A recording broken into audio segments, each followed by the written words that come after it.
nakausap na namin yung architect na gumawa ng design nitong bahay namin. And sobrang excited ako. Ipapasa na lang namin sa admin yung proposal and sana ma-approve. Mabilis lang naman daw. Ano, sobrang excited lang ako. Ito yung plano. Ayan, super bilis lang. 1 week or 2 weeks lang yata namin nakuha tong plan. Ayan, ni architect. Sa mga mag-gusto ng details ng architect, ilalagay ko na lang dito sa description. Ito na, ang aming dream house. May second floor siya. Maliit lang siya, pero pwede na siya sa amin, sa small family namin. And ayun, super excited ako. And sana kayanin ang budget namin.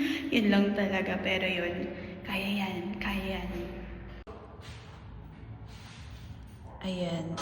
Yung aming mini dollhouse. Ayan. And may kuryente na din pala dito. Super bilis lang. Wala pa sigurong buwan or mga 2 weeks lang yata. Meron na siya.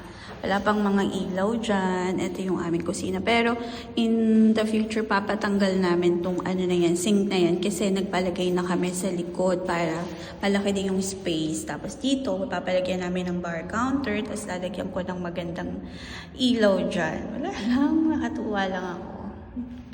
And ito yung second floor. Tapos etong stairs, papaklose namin to kasi yung aming anak na bunso baka biglang mag-shoot dyan.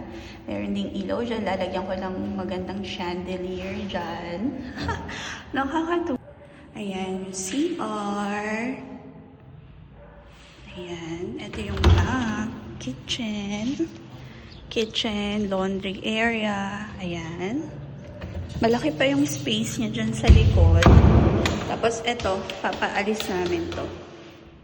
Yan. Maliit lang siya pero masaya na ako dito. Sobrang masaya ako.